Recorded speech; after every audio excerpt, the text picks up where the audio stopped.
कहानी की शुरुआत होती है और हमें रॉजर नाम के एक लड़के को दिखाया जाता है जो कि अपनी स्कूल की छुट्टियां होने के बाद वो अपने घर आ रहा था और उसको घर छोड़ने के लिए उसकी घर की नौकरानी आई होती है। यहाँ पर हम देखते हैं कि रॉजर अपनी नौकरानी को देखने के बाद मन ही मन बहुत ही ज्यादा खुश हो रहा था। अब हम देखते हैं कि वो घर पहुंच जाने के बाद अपनी मॉम से मिलता है, लेकिन उसकी मॉम की नजर उसके गीले पैंट पर पड़ जाती है। दरअसल यहाँ पर हम जान पाते हैं कि रॉजर ने अपनी नौकरानी को देखते हुए अपनी पैंट को गीला कर लिया था, जिसको उसकी मॉम देख लेती है। अब अपने घर के अंदर जब वो आता है तब वहाँ पर वो अपनी सिस्टर से भी मिलता है, जिसके बाद उसकी सिस्टर उसे अपना घर और जंगल घुमाने के लिए लेकर जाने लगती है। अब जब वो जंगल में जाता है तभी उसकी वही नौकरानी उसे फिर से मिल जाती है। जब वहाँ पर उसकी नौकरानी को इमरजेंसी लग जाती है तब वो वहाँ से भागने लगता है, लेकिन तभी भागते हुए उसका पैर फिसल जाता है और वो नीचे गिरता है। तभी उसे पता चलता है कि जंगल से किसी और की भी आवाज आ रही है और जब वो उस आवाज की तरफ और पास जाकर देखता है तब पता चलता है उसे कि उसके घर की नौकरानी किसी और आदमी के साथ वहाँ पर रोमांस कर रही है। और ऐसा देखकर रॉजर फौरन अपने घर पर आ जाता है। अब जब वो अपने घर के कमरे में होता है तभी उसे फिर से आवाज सुनाई देने लगती है। अब जब वो अपने दरवाजे से बाहर देखता है तभी उसकी नौकरानी उसे दिखाई देती है, जो कि अपने रूम से आधी ही बाहर निकली होती है और वहाँ भी कोई उसके साथ इंटीमेट हो रहा होता है। अब जब ये अपनी बहन के साथ सोने लगता है तब उसकी बहन उसे बताती है कि हमारे घर में जो आंटी रहती है वो अभी तक वर्जिन है। अब अगली सुबह उसकी सिस्टर फिर से उसे जंगल घुमाने के लिए लेकर जाने लगती है। तब उसकी नजर वहाँ पर पड़ती है जहाँ पर उसके घर की नौकरानियां नहाने के लिए आया करती हैं और तभी वहाँ पर एक एक करके उसके घर के नौकर भी आने लगते हैं और इन तीनों नौकरों को देखने के बाद यहाँ की नौकरानियां अजीब अजीब इशारे भी करने लगती हैं। अब इसके बाद हम देखते हैं कि रॉजर नौकरानियों को और भी करीब से देखने की कोशिश करता है, लेकिन वहीं का एक नौकर उसे ऐसा करते हुए देख लेता है और उसको वहाँ से फौरन जाने के लिए कहने लगता है। तभी उसे वहाँ पर उसकी सिस्टर मिल जाती है, जो कि उससे पूछती है कि अब तक तुम कहाँ गायब हो गए थे। अब इसके बाद उसकी सिस्टर उसे पास ही की चर्च में लेकर जाती है और उसको वहाँ से चर्च की छत पर लेकर जाती है और वहाँ पहुँचने के बाद वो दोनों देखते हैं कि वहाँ पर रॉजर की आंटी आई हैं, जो कि चर्च के फादर से कहते हैं कि जब से हमारे घर में रॉजर आया है तभी से मैं उसे पसंद करने लगी हूँ और मेरा बस दिल कहता है कि मैं उसके साथ अपनी हर रात गुजारूं। अब जब रॉजर को ये बात पता चलती है तब वो बहुत ही हैरान हो जाता है। अब वो उसकी आंटी को बहुत ही करीब से देखने की कोशिश करता है ताकि वो उसे अच्छे से देख सके। तभी वहीं पर वो चर्च के फादर के पास गिरकर उल्टा लटक जाता है।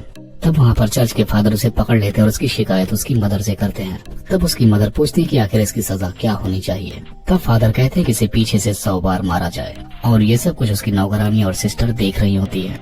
अब इतना सब कुछ होने के बाद हम देखते हैं कि रॉजर अपनी सिस्टर के साथ फिर से सोने के लिए आ जाता है, लेकिन तभी वो बाहर देखते हैं कि उसकी एक नौकरानी फिर से किसी के साथ इंटीमेट हो रही होती है और अब जब वो उस शख्स को देखने की कोशिश करता है तो वो आदमी दिखाई नहीं देता। अब जब वो नौकरानी रॉजर के पास आती है तब वो उससे पूछता है कि आखिर बाहर कौन है जो कि सरेआम ऐसे काम करता है। तब वो नौकरानी रॉजर से कहती है कि ये हम सब लोगों का सीक्रेट है और बस वो इतना ही कहकर वहाँ से चली जाती है। अब थोड़ी देर बाद रॉजर को वहाँ पर एक बुक मिलती है जो कि हवस भरी कहानियों से भरी होती है।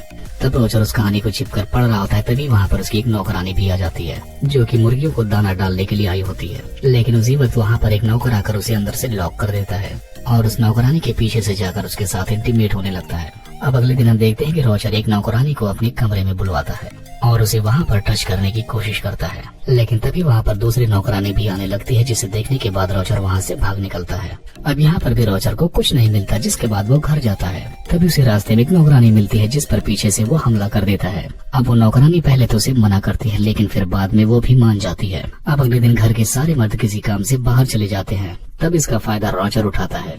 तब वो कमरे में जाकर एक नौकरानी के साथ इंटीमेट होता है। अब रात हो जाने के बाद रॉजर अपनी आंटी का इंतजार कर रहा होता है।